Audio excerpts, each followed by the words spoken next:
কথাটা আমি বলতেছি এই কারণে যে প্রফেসর ইউনূসের একটা কথায় আমার কিন্তু খটকা লাগছে, স্যার আপনি কিছু মনে করেন না, আমি এটা বলতাম না, কিন্তু আমি এটা বলতে বাধ্য হইতেছি। আপনি বলছেন যে এখন থেকে আপনার কথা শুনতে হবে। না স্যার, আপনাকে বরং আমাদের কথা শুনতে হবে, জনগণের কথা শুনতে হবে। মনে রাখবেন, এই বিপ্লবের নায়ক কিন্তু আপনি না। আমরা যা বলবো সেটা সত্যি ভেবেই বলবো। আপনি প্রথমে এয়ারপোর্টে এই কথা বলছেন, কিন্তু আমার কথা শুনতে হবে, এটা স্বৈরাচারের কণ্ঠস্বর স্যার। আমরা এটা নিয়ে সঙ্গত কারণে কথা বলিনি, কিন্তু এইটা ভাবেন না স্যার। পিনাকি দাদা, প্রথমে আপনাকে স্যালুট জানাচ্ছি, কেননা আপনি একজন খাঁটি দেশপ্রেমিক, এতে কোনো সন্দেহ নেই। আপনি আপনার দেশকে ভালোবাসেন, আপনি আপনার দেশের মানুষকে ভালোবাসেন, এবং দেশের অসংখ্য তথ্য আপনার কাছে রয়েছে, এটাও সত্য, এতে কোনো সন্দেহ নেই। কিন্তু দাদা, আমার প্রশ্ন হচ্ছে, আপনি এত অধৈর্য কেন? আপনি কথা বলেন ঘন্টায় 160 মাইল বেগে, ঠিক তেমনি আপনার ধৈর্যের ক্ষেত্রে অধৈর্যও যেন মনে হয় ঘন্টায় 160 মাইল বেগে চলে। এটা অত্যন্ত নিন্দনীয়। আপনি সম্প্রতি বিশেষ করে যে স্ক্রিনে মাত্র যেই বক্তব্যটি দিলেন, অর্থাৎ আপনি সম্প্রতি প্রফেসর ডক্টর মোহাম্মদ ইউনূস স্যারের একটা উক্তির মিথ্যা মিনিং দিয়ে আপনি জনমনে একটি উস্কানিমূলক বক্তব্য দিলেন, যা অত্যন্ত নিন্দনীয়। আমি আপনার সেই উক্তির খণ্ডন করতে চাচ্ছি যে আসলে উনি কোন পরিপ্রেক্ষিতে উক্ত উক্তিটি করেছিলেন এবং ওনার উক্তিটি কি আদৌ ভুল ছিল কিনা, এটাই জাস্ট আমি আপনাকে বোঝাবো। তবে তার আগে আমি আপনাকে স্মরণ করিয়ে দিতে চাই যে আপনার যোগ্যতা এবং প্রফেসর ডক্টর মোহাম্মদ ইউনূস স্যারের যোগ্যতা মধ্যে পার্থক্য কতটুকু। যদি আমি উদাহরণস্বরূপ বলতে যাই, তাহলে আমাকে বলতে হবে যে আপনি যখন কোনো একটা ভিডিও, আধা ঘন্টার কোনো ভিডিও করবেন, সেই ভিডিওটা সাধারণ মানুষ যারা দেখবে, তারা হয়তোবা আপনার 5-10 টাকা এমবি খরচ করে সেটা দেখবে।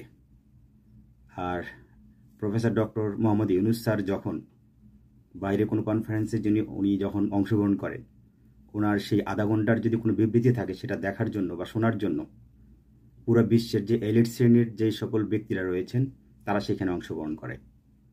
এবং ওনার বাজেট কত জানেন? যারা সেখানে অংশগ্রহণ করে তাদেরকে প্রায় $75,000 থেকে শুরু করে $1,00,000+ পে করতে হয়। উনি হচ্ছেন অর্থাৎ পুরো ওয়ার্ল্ডে he one of the highest paid speaker. সর্বোচ্চ রেট নির্ধারণ করা হয় ওনার বক্তব্যের উপর ভিত্তি করে। এমনকি ওনার বক্তব্যে অংশগ্রহণ করার জন্য রীতিমতো সেই এলিট শ্রেণীর ব্যক্তিরা প্রতিযোগিতা লিপ্ত হয় সেখানে অংশগ্রহণ করার জন্য। এটা হচ্ছে ওনার যোগ্যতা। আবার অন্য ভাষায় যদি বলতে হয়, উনি এমন 3টা অ্যাওয়ার্ড পেয়েছেন, যে অ্যাওয়ার্ড সারা বিশ্বে মাত্র 12 জন ব্যক্তি পেয়েছিলেন। প্রথম অ্যাওয়ার্ড হচ্ছে নোবেল পুরস্কার, যেটা শান্তিতে নোবেল পুরস্কার পেয়েছেন। দ্বিতীয়ত আমরা জানি যেটা আমেরিকার প্রেসিডেন্সিয়াল অ্যাওয়ার্ড পেয়েছেন। তৃতীয়ত মার্কিন কংগ্রেশনাল অ্যাওয়ার্ড উনি পেয়েছিলেন। এছাড়াও অলিম্পিকের আপনার রাউরেল যে সম্মাননা, সেটাও উনি পেয়েছেন, যেটা সারা পৃথিবীতে 2 জন ব্যক্তি পেয়েছেন। সারা ওয়ার্ল্ডের 160টি বিশ্ববিদ্যালয়ে ওনার সেন্টার রয়েছে, অর্থাৎ ওনার বিশেষ একটা তথ্যের উপর ভিত্তি করে উক্ত সেন্টারগুলো তৈরি হয়েছে। ইনি হচ্ছে doctor professor Mohammad Yunus sir. অতএব ওনার বিচক্ষণতা, ওনার দূরদর্শিতা, ওনার বুদ্ধিমত্তা কতটুকু নিশ্চয় আপনি বুঝতে পেরেছেন, মানে আপনার তুলনায় পার্থক্যটা বুঝতে পেরেছেন। অতএব সেই ব্যক্তি কোনো একটা বক্তব্য করবে এবং সেই বক্তব্য প্রশ্নবিদ্ধ হবে, এটা খুব একটা হবে না আর কি, এটা আমার দৃষ্টিকোণ থেকে যেটা মনে হয়।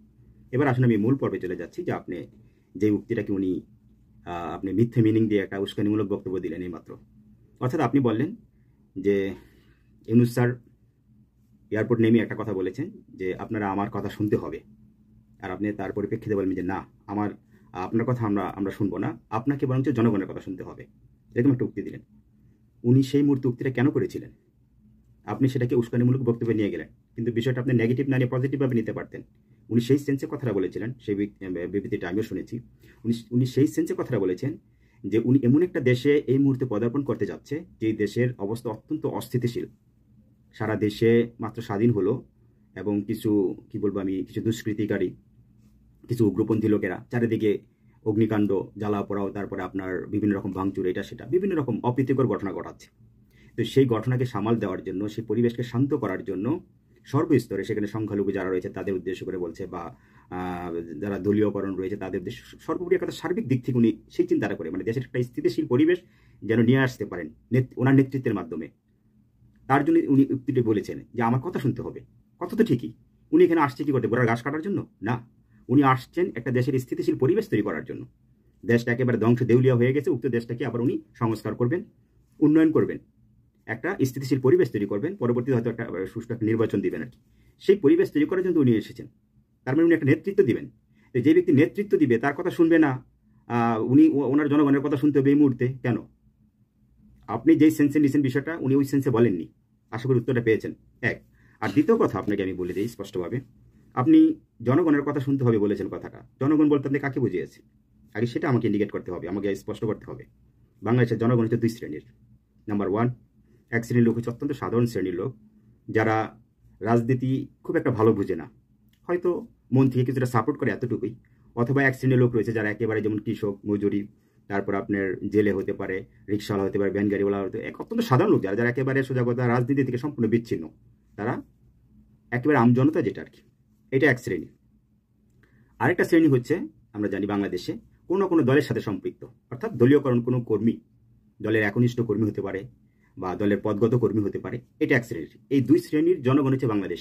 আচ্ছা, যদি প্রথম শ্রেণী ধরি আমরা, যে অত্যন্ত সাধারণ শ্রেণী যেটা, ওই সাধারণ শ্রেণীর কথা ওনার শুনতে হবে না, কেননা ইতিমধ্যে সেই সাধারণ শ্রেণীর যে চাহিদাগুলো রয়েছে, যে চিন্তাধারাগুলো রয়েছে, ইনি অলরেডি বাস্তবায়নের জন্য সে পদক্ষেপ উনি নিচ্ছেন এবং তার জন্য সকলের সহযোগিতা চেয়েছেন। এই সহযোগিতার কথাটা উনি একবার দেবেন না, অসংখ্যবার বিনয়ের সাথে বলেছেন যে আপনাদের সহযোগিতা আমি চাই, আমি ইনশাল্লাহ পারবো, আপনারা আমাকে শুধুমাত্র সহযোগিতা করেন। উনি সর্বসেক্টর করতে পারবেন উন্নয়ন, এটা আমার দৃঢ় বিশ্বাস। কেননা উনি অত্যন্ত রুড লেভেল থেকে উনি ওনার লাইফ স্টাডি করেছেন, অত্যন্ত রুড লেভেল থেকে, যেটা আমি করিনি। একেবারে নিম্ন শ্রেণী যারা, দেশের যারা অত্যন্ত হতদরিদ্র যারা, তাদের নিয়ে ওনার জীবনের প্রথম উত্থান কিন্তু। অতএব উনি আপনার আমার চেয়ে অনেক ভালো জানে। আমি কেন বলেছি ডক্টর ইউনূস মানি হচ্ছে দেশে একের পর এক চমক আসবে ইনশাআল্লাহ, এটা আমার বিশ্বাস।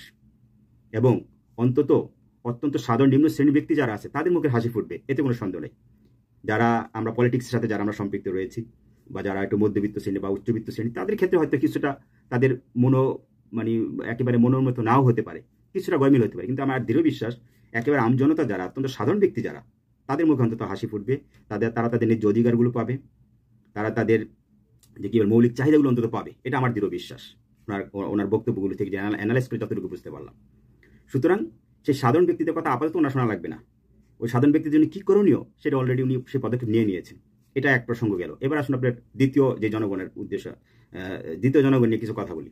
অর্থাৎ আমি যে দ্বিতীয় শ্রেণীর কথা বললাম, যারা দলীয় কর্মী, তাদের কাছ থেকে এই মুহূর্তে উনি তাদের কি বক্তব্য শুনবেন? যদি তাদের বক্তব্য শুনতে হয় বা তাদের মন মতো সে কাজ করতে হয়, তাহলে প্রথমে কি করবে? আমরা জানি যে বাংলাদেশে যতগুলো দল রয়েছে, বিরোধী দল যারা ছিল, তাদের অধিকাংশই ক্ষুধার্ত। এখন ক্ষুধার্ত বলতে সকল কর্মীরা দীর্ঘদিন ধরে, আজকে দীর্ঘ 15 বছর ধরে সবাই বঞ্চিত, বিভিন্ন কর্মসংস্থান থেকে বঞ্চিত, বিভিন্ন অধিকার থেকে বঞ্চিত। তারপর দিনের পর দিন বিভিন্ন মামলা হামলা এটার উপর তাদের উপরে গেছে, নির্যাতন গেছে, তাদের অর্থ টাকা পয়সা যা ছিল হয়তো দেওয়া গেছে, এটা সেটা বিক্রি টিক্রি করে দেওয়া গেছে, একেবারে নিঃস্ব হয়ে গেছে। আমি সেই ক্ষেত্রে বললাম সবাই ক্ষুধার্ত। তো সেই ক্ষুধার্ত ব্যক্তিটা তারা কি করবে? তাদের যদি তাদের মন মতো যদি উনি চলতে যান বা তাদের যদি মানে কথা নিতে যান, তাহলে প্রথমে তারা বলবে, তাদের ধৈর্য খুব একটা কাজ করবে না, তারা বলবে যে আপনি তাড়াতাড়ি নির্বাচন দেন, এটা বলবে। কতক্ষণ ক্ষমতায় বসবে এবং মোটামুটি নিজেদের একটা পজিশন তৈরি করবে আর কি। আমি সেটা নেগেটিভ ভাবে বলছি না, পজিটিভ ভাবে বলছি। এটা স্বাভাবিক, এত বছর পর ওনারা নির্যাতিত হয়েছে, স্বাভাবিক তারা তাদের একটা অবস্থান তৈরি করবে, এটা স্বাভাবিক। আমার প্রশ্ন হচ্ছে, এই মুহূর্তে যদি ওনারা নির্বাচন করেন, এটাই স্বাভাবিক। তার মানে ওনাদের কথা এই মুহূর্তে শোনা যাবে না, ঠিক আছে? যদি শুনতে যায় তাহলে ওনাকে নির্বাচন দিতে হবে। আর সবচেয়ে বড় কথা, নির্বাচনটা দিয়ে এই মুহূর্তে নির্বাচনটার কি পরিবেশ কি তৈরি হয়েছে? আমরা খুব ভালো করে জানি যে না ভাই। যখন একটা শূন্য হাড়ি থাকে, সেই শূন্য হাড়ি থেকে আপনি কি খাবেন? আপনি আপনার কর্মীদের কি খাওয়াবেন? আপনি আপনার জনগণকে কি খাওয়াবেন যদি হাড়িটা শূন্য হয়? আমরা জানি যে অলরেডি এই দেশটাকে প্রায় 100 বছর পিছিয়ে, অর্থনৈতিক দিক থেকে প্রায় 100 বছর পিছিয়ে দিয়েছে এবং হাড়ি একেবারে শূন্য করে দিয়েছে। সেই হাড়িটা তো আগে পরিপূর্ণ করতে হবে, একটা পরিবেশ তৈরি করতে হবে। সেই হাড়ি পরিপূর্ণ করে তারপরে একটা সুন্দর একটা নির্বাচনের মাধ্যমে সংখ্যাগরিষ্ঠ যেই আসবে তার হাতে সেই হাড়িটা তুলে দিবে ইউনূস স্যার। তুলে দেওয়ার পরে তখন সে সেই হাড়ি থেকে সে জনগণের পিছনে ব্যয় করতে পারবে, নিজের কর্মী যারা আছে তাদেরকেও কিছু দিতে পারবে, নিজেও কিছু ভোগ করতে পারবে।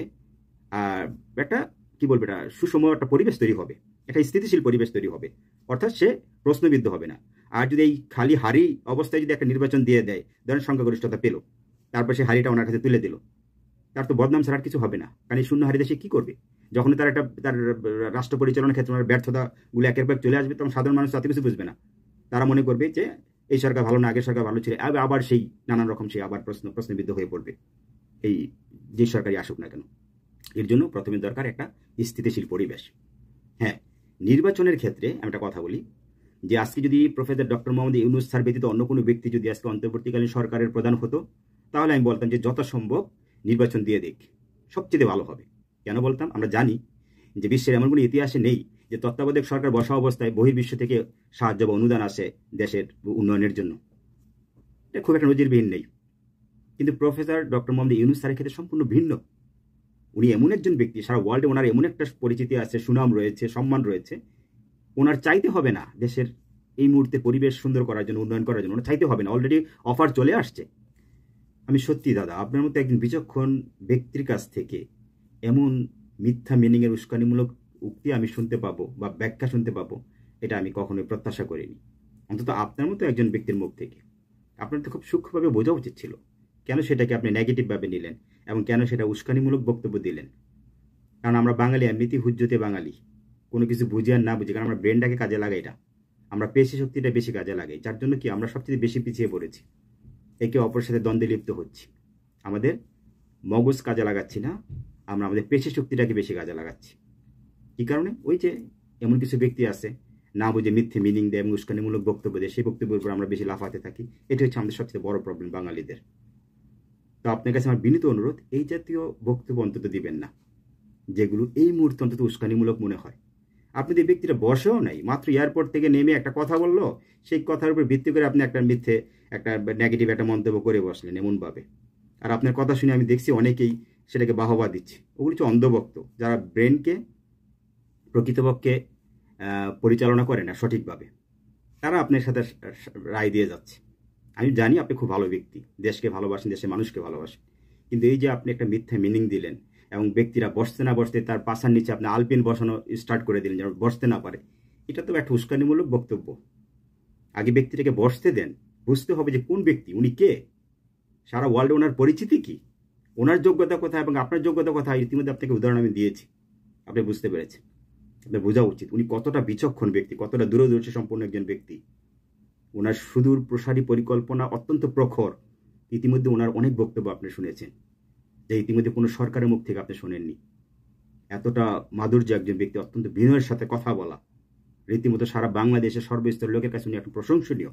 আমি এমনি এমনি ওনার প্রশংসা করতেছি না, ওনার সম্পর্কে ভালো করে স্টাডি করতেছি, ওনার কথাগুলো আমি অনুধাবন করতেছি, ওনার কাছ থেকে আশা করতেছি। কেননা উনি আপনার আমার মতো ক্ষুধার্ত না, বাংলাদেশের রাজনৈতিক নেতাদের মতো ক্ষুধার্ত না। আলহামদুলিল্লাহ ওনার পেট ভরা আছে। উনি মহান আল্লাহ রাব্বুল আলামিনের কাছে ওনার কাছে যতটুকু চাওয়া পাওয়ার ছিল, আমার মনে তার চেয়ে অনেক অনেক অনেক বেশি উনি পেয়েছেন, অনেক বেশি উনি পেয়েছেন। সুতরাং ওনার আর কোনো ক্ষুধা নেই। উনি শুধুমাত্র বাংলাদেশে এসেছেন, ওনার অতীতের যে একটা সম্মান সুনাম রয়েছে সারা পৃথিবীতে, সেই সুনামটা যেন আপনার ক্ষুণ্ণ না হয়, সেটা যেন অক্ষুণ্ণ থাকে। তার জন্য আরো একটা প্রশংসা যেন তার জীবনে একটা যুক্ত হয়। সেই মহৎ উদ্দেশ্য, সেই মহৎ একটা চ্যালেঞ্জ নিয়ে এসেছে। যদি এক শ্রেণীর গোবর মস্তিষ্ক কিছু এক শ্রেণীর ব্যক্তিরা বলতেছে এটা বা আমেরিকার এজেন্ট হয়ে এসেছে, আমেরিকার কাছে বিক্রি করবে, হ্যান তেন একদম কত কথা বলতেছে। ওনার এই শেষ বয়সে ওনার নিজের এত জীবনে সারা জীবনে যে সুনাম অর্জন করেছে, এটা কি উনি কখনোই, এটার উপরে কখনোই উনি কালিমা লেপন হতে দিবে না। ওনার এই পরন্ত বয়সে ওনারা চাওয়া পাওয়ার তেমন কিছু নেই। আল্লাহ ওনাকে অনেক দিয়েছে, অর্থ বিত্ত সম্মান সব দিয়েছেন। এগুলো নষ্ট করার জন্য বাংলাদেশে আসেনি, বরঞ্চ ওনার ঝুড়িতে আরো একটা সম্মান, ওনার শেষ বয়সের এই শেষ ট্যালেন্ট যেন পরিপূর্ণতা পায়, নিজের দেশের শান্তি উনি দেখে যেতে পারে, দেশের উন্নয়ন দেখে যেতে পারে, এবং ওনার ঝুড়িতে যেন আরো একটা সম্মান যেন যুক্ত হয় সারা পৃথিবীতে। সেই নজিরবিহীন একটা দৃষ্টান্ত উনি স্থাপন করার জন্য এসেছে। সুতরাং এই আলপিন মার্কা এই কি বলে উস্কানিমূলক বক্তব্য থেকে একটু বিরত রাখেন। আমি আপনাকে রেসপেক্ট করি। আগে যে কোনো ব্যক্তির কথাগুলো পজিটিভ নেগেটিভগুলো একটু চিন্তা করবেন, তারপরে একটা বক্তব্য রাখবেন। আমি জানি আপনি আমার চেয়ে অনেক শিক্ষিত, অনেক জ্ঞানী, আপনি দুই চার কথা গুছিয়ে বলতে পারেন, আলহামদুলিল্লাহ আমিও বলতে পারি। আপনি লেখালেখির সাথে সম্পৃক্ত, আমিও সম্পৃক্ত। আজকে হয়তো ভাবতে পারেন যে আমি নিরপেক্ষ, এর জন্য এভাবে কথা বলতেছি না। আমিও কোনো একটা দলের সাথে সম্পৃক্ত, তারপরেও কিন্তু আমি দলের মানে একেবারে পুরো অন্ধভক্তভাবে কথা বলিনি। আমি একটা দলের সাথে খুব প্রথমভাবে সম্পৃক্ত। সে 1999 সাল থেকে শুরু করে যে 2024 সাল থেকে আমি কাউন্ট করি, তাহলে প্রায় আমার রাজনৈতিক বয়স চলতেছে প্রায় 25 বছর চলতেছে। আলহামদুলিল্লাহ, আমি কম বুঝি না, আমিও যথেষ্ট দেখে আসছি, অনেক কিছু বুঝি, হয়তো অনেক বড় বড় ব্যক্তিদের মতো বুঝি না, তো আমার যতটুকু নলেজ আছে আমার ততটুকু বুঝি, অতটুকু থেকে যতটুকু বুঝতে পারছি, আপনি হয়তো এই বিষয়টা ততটুকু বুঝতে পারেননি। এটা হচ্ছে সবচেয়ে বড় কথা। আমি একটা দলের সাবেক সাংগঠনিক সম্পাদক, একটা ওয়ার্ডের সাবেক ভারপ্রাপ্ত সদস্য সচিব একটা ওয়ার্ডের, ঢাকা ওয়ার্ডের, তারপর সাবেক যুগ্ম সম্পাদক একটা থানার ঢাকার, তারপর সাবেক যুগ্ম সম্পাদক দক্ষিণ কোরিয়ার। সুতরাং আমার এই রাজনীতির সাথে আমার অনেক ওতপ্রোত, আমার অনেক কিছু সম্পৃক্ততা রয়েছে। রাজনৈতিক ভাষাগুলো আমি বুঝি আলহামদুলিল্লাহ, কে কি বলতে চায়, তার কোন মিনিং হতে পারে। সর্বোপরি আপনার প্রতি আমার অনুরোধ থাকবে, আপনার প্রতি আমার রেসপেক্ট অতীতও ছিল, এখনও আছে। মানুষের মধ্যে ভুলভ্রান্তি হতেই পারে, তবে ঠিক এই মুহূর্তে দেশের উন্নয়নের জন্য এই দুজন ব্যক্তি, বিশেষ করে সেনাপ্রধান, ওনাকে আমি অবশ্যই স্যালুট জানাই। কেননা এই মুহূর্তে উনি একটা স্বাধীন দেশ উপহার দিয়েছেন, আর ডক্টর ইউনূস স্যার এসেছেন সেই স্বাধীন দেশটা যেহেতু প্রায় দেউলিয়া হয়ে গেছে বা একেবারে ভাঙাচোরা বলতে পারেন, সেটাকে সংস্কার করার জন্য এসেছেন এবং এটাকে একটা স্থিতিশীল পরিবেশ তৈরি করার জন্য এসেছেন। দুইজনের দুই ভূমিকা, একজনের ভূমিকা পালন করে ওনার হাতে তুলে দিয়েছেন, এখন বাকিটা উনি পূরণ করবেন। শুধুমাত্র আপনার আমার সাহায্য দরকার, সহযোগিতা দরকার, এই উস্কানিমূলক বক্তব্য দরকার না এই মুহূর্তে। আমার কথা ভাই কেউ নেগেটিভভাবে নেবেন না, কেউ ভাববেন না যে আমি পিনাকি দাদার বিরুদ্ধে কথা বলতেছি। আমি কিন্তু ওনাকে ভালোবাসি, রেসপেক্ট করে বারবার বলতেছি। অতএব ওনার যারা অন্ধভক্ত তারা আবার আমাকে অকারণে ভুল বুঝে গালাগালি করার চেষ্টা করবেন না। সেটা আপনাদের প্রবলেম, সেটা গালাগালি করলে আমার কোনো আই হ্যাভ নো প্রবলেম, সেটা আপনাদের হ্যাডেক, আপনাদের প্রবলেম, সেটা আমার প্রবলেম না। কিন্তু যেটা সত্য আমার সেটাই বলতে হবে। আমিও তো এই পুনঃস্বাধীনতার পূর্বে একের পর এক বিবৃতি দিয়ে গেছি আমার ফেসবুক থেকে, আমি ভয় পাই নাই। আমার ফেসবুক ঘাটলে দেখতে পাবেন, আগস্টের 3 তারিখে একটা বক্তব্য রয়েছে, অলরেডি আমি দেশে চলে যাবো, আমি সিদ্ধান্ত নিয়েছি, সে ঘোষণাও দিয়েছি যে আমার কোনো পিছুটার নেই। আমার স্ত্রী সন্তান আছে, তাদের জন্য ন্যূনতম যতটুকু দরকার ততটুকু আমি করে দিচ্ছি। এখন আমি দেশে যাবো, এই ছাত্রছাত্রীদের এরকম আমি সহ্য করতে পারতেছিলাম না, আমি প্রায় উন্মাদ হয়ে গেছিলাম যে আমি দেশে যাবো, প্রয়োজনে অ্যারেস্ট হবো, রাষ্ট্রদ্রোহী হবো, আই হ্যাভ নো প্রবলেম, কোনো সমস্যা নেই। আমার একটা জীবন চলে গেলে যাক না কেন, আমার 3 তারিখে একটা ভিডিও দেখবেন, ঠিক আছে, তখন বুঝতে পারবেন। অতএব আমাদের ভিতরে কম যন্ত্রণা না। আলহামদুলিল্লাহ, আমরা অত্যন্ত খুশি হয়েছি দেশ স্বাধীন হয়েছে এই ছাত্রদের উসিলা হিসাবে। মহান আল্লাহ রাব্বুল আলামিনের কাছে অসংখ্য শুকরিয়া। আর সবাইকে বলবো পজিটিভ মন্তব্য করেন, ওনাকে উৎসাহিত করেন। আপনি অবাক হয়ে যাবেন, খুব সূক্ষ্মভাবে যদি আপনি এটা বিচার বিশ্লেষণ করেন বুঝতে পারবেন। উনি বসতে না বসতে আলহামদুলিল্লাহ এমন কিছু দৃষ্টান্ত উনি দেখিয়েছেন, এমন কিছু পদক্ষেপ উনি অলরেডি নিয়েছেন যে অত্যন্ত প্রশংসনীয়, যা ইতিমধ্যে কোনো সরকারের কাছ থেকে আসেনি। উনি প্রবাসীদের নিয়ে অসাধারণ একটা কথা বলেছেন যে উনি প্রবাসীদেরকে জাতীয় সম্মানে সম্মানিত করা হোক, এরকম একটা উক্তি করেছেন যা আজ পর্যন্ত কোনো সরকার করেনি। সংখ্যালঘুদের ব্যাপারে একেবারে ঠান্ডা করে দিয়েছেন, সংখ্যালঘুদের সাথে এমনভাবে কথা বলেছেন, টেকনিক্যাল কথা। কি বলেছেন? যে সংখ্যালঘু কেন হবে, সংখ্যালঘু কেন হবে, আপনারা সবাই হচ্ছেন বাঙালি, আমরা সবাই হচ্ছে এক পরিবার, সুতরাং আমাদের যে অধিকার আপনাদের ঠিক সেই অধিকার, সংখ্যালঘু বলতে কোনো শব্দ নেই, আমরা সবাই কি বাঙালি, সে বাঙালি অধিকার থেকে আপনারা চাইবেন। কি টেকনিক্যাল কথাবার্তা, এগুলো বুঝতে হলে মগজ লাগবে, যেটা ব্যক্তিটা কে, উনি মানে ওনার চিন্তা শক্তি কতটা প্রখর, ওনার আপনার বিনয়ী ভাবগুলো দেখেন আপনি, রীতিমতো সারা বাংলাদেশের সাধারণ মানুষগুলো ওনার প্রশংসা পঞ্চমুখ। এই দুইটা বিষয়, তারপর আরো কিছু কিছু বিষয় উনি বারবার সুন্দরভাবে উপস্থাপন করতেছেন, যেটা আসলে সর্বস্তরের মানুষের আসলে অন্তরে বা অন্তরের অন্তঃস্থলে সেগুলো টাচ করতেছে, এটা বিশাল ব্যাপার। অতএব ওনার দ্বারা যারাই ওনাকে নিয়ে নেগেটিভ মন্তব্য করেন, আমি মনে করি যে আসলে আমাদের সমাজে এক শ্রেণীর লোকের জন্মই হয়েছে শুধুমাত্র এই সমালোচনা করার জন্য। কেননা আমাদের সমাজে অধিকাংশ লোকেরই ভালো কোনো যোগ্যতা থাকুক না থাকুক, মাশাআল্লাহ সমালোচনার যোগ্যতাটা ভালো আছে, যে কোনো ব্যক্তির সমালোচনা করে বসতে পারে, কারণ তার এই যোগ্যতার অনেক বেশি।